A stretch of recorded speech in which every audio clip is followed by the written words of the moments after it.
നമസ്കാരം. ഇന്ന് നമ്മൾ സംസാരിക്കുന്നത് കുടുംബ കോടതികളെ കുറിച്ചാണ്. എല്ലാവരും കേട്ടിട്ടുണ്ട് കുടുംബ കോടതികളെ കുറിച്ച്. ആ കുടുംബ കോടതി എന്തെല്ലാം കേസുകളാണ് കൈകാര്യം ചെയ്യുന്നത് എന്നതിനെ കുറിച്ചാണ് ഇന്ന് നമ്മൾ ചർച്ച ചെയ്യുന്നത്. നമ്മളെല്ലാം ഒരു കുടുംബത്തിൽപ്പെട്ടവരാണ്. അപ്പോൾ നമ്മുടെ കുടുംബത്തിൽ പ്രശ്നങ്ങൾ ഉണ്ടാകുമ്പോൾ അച്ഛനും അമ്മയും അല്ലെങ്കിൽ ഭാര്യയും ഭർത്താവും ഒക്കെ ആയിട്ട് പ്രശ്നങ്ങൾ ഉണ്ടാകുമ്പോൾ ആ പ്രശ്ന പരിഹാരത്തിന് വേണ്ടി നമ്മൾ സമീപിക്കുന്ന ഒരു കോടതിയാണ് കുടുംബ കോടതി. അപ്പോൾ ഈ പ്രശ്നങ്ങൾ ഇപ്പൊ നമ്മുടെ നാട്ടിൽ ഒരു വീട്ടിലൊക്കെ ഒരു പ്രശ്നം ഉണ്ടായാൽ നമ്മൾ കോടതിയിൽ പോകുന്നതിന് മുമ്പ് പല ആൾക്കാരും അതിനകത്ത് ഇടപെടും, ചർച്ച ചെയ്യും, ഒക്കെ ചെയ്യാറുണ്ട്. ഏറ്റവും അവസാനമാണ് നമ്മൾ കുടുംബ കോടതിയിൽ പോകുന്നത്. അതങ്ങനെ തന്നെ ആകാൻ പാടുള്ളൂ. കാര്യം നമ്മളൊരു ചെറിയ പ്രശ്നം ഉണ്ടായാൽ ഓടി അങ്ങ് കുടുംബ കോടതിയിലേക്ക് പോകരുത്. നമ്മളത് ഏതെങ്കിലും രീതിയിൽ ആ പ്രശ്നങ്ങൾ പരിഹരിക്കാൻ ഒരു മാർഗം നമ്മൾ നോക്കണം. നമ്മളെ ബന്ധുക്കളെ കൊണ്ടോ കൂട്ടുകാരെ കൊണ്ടോ അല്ലെങ്കിൽ ഒരു സാമൂഹ്യ പ്രവർത്തകരെ കൊണ്ടോ ഒക്കെ ചർച്ച ചെയ്ത് നമ്മുടെ പ്രശ്നങ്ങൾ എന്താണെന്ന് മനസ്സിലാക്കി അതിനൊരു പരിഹാരം കണ്ടുകൊണ്ട് ആ പ്രശ്നം ഒഴിവാക്കാൻ പറ്റുമെങ്കിൽ അതാണ് ആദ്യം നമ്മൾ ചെയ്യേണ്ടത്. ഇപ്പൊ പല ആൾക്കാരും വീട്ടിൽ ഒരു ചെറിയൊരു പ്രശ്നം ഉണ്ടെങ്കിൽ ഓടി കുടുംബ കോടതിയിൽ പോകാറാണ് പതിവ്.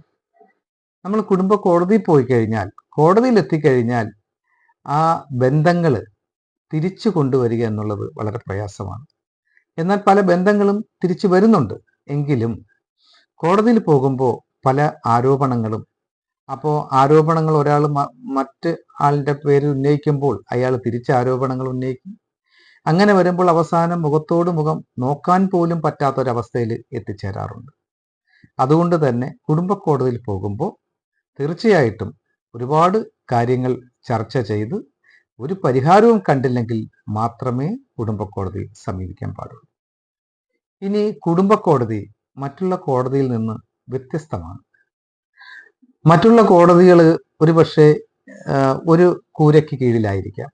പക്ഷെ അവിടെ നിന്ന് കുറച്ച് മാറിയായിരിക്കണം ഒരു കുടുംബ കോടതി പ്രവർത്തിക്കേണ്ടത്.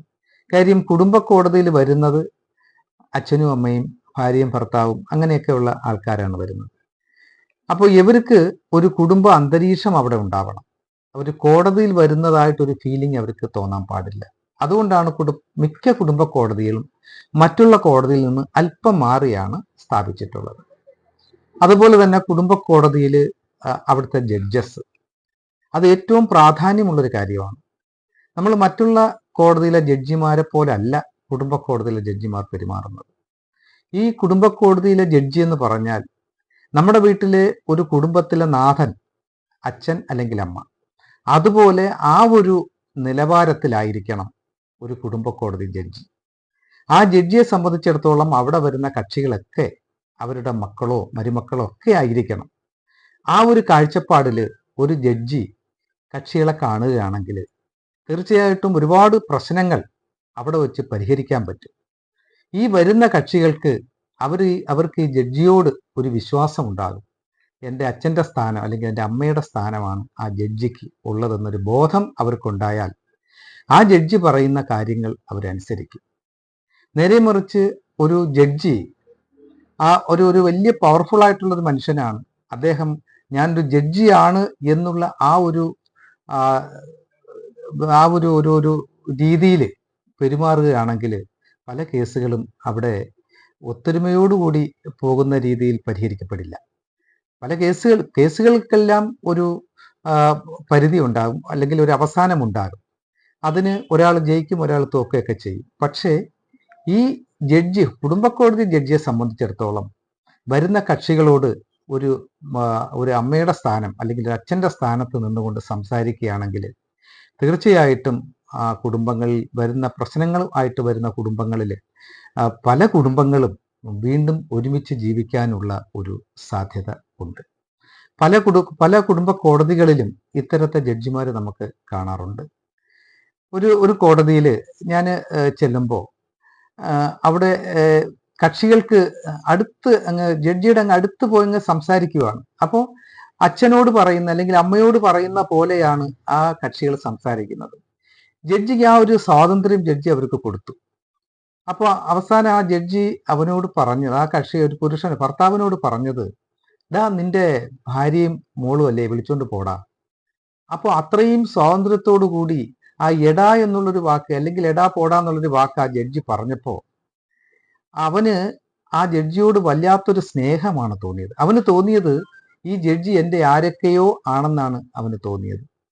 അവസാനം പിന്നീട് ഒരു വെളിയിൽ രണ്ടുപേരും കൂടെ പോയി സംസാരിക്കുകയും കുട്ടിക്ക് പോയി സാധനങ്ങൾ മേടിച്ചു കൊടുക്കുകയും ഒക്കെ ചെയ്യുന്ന ഒരു രംഗം എനിക്ക് കാണാൻ സാധിച്ചു. അപ്പോൾ ഇതിനകത്ത് ഈ ജഡ്ജസിന്റെ, ഈ കുടുംബ കോടതിയിലെ ജഡ്ജസിന്റെ ഒരു മനോഭാവം, അതാണ് ഏറ്റവും പ്രധാനപ്പെട്ടത്.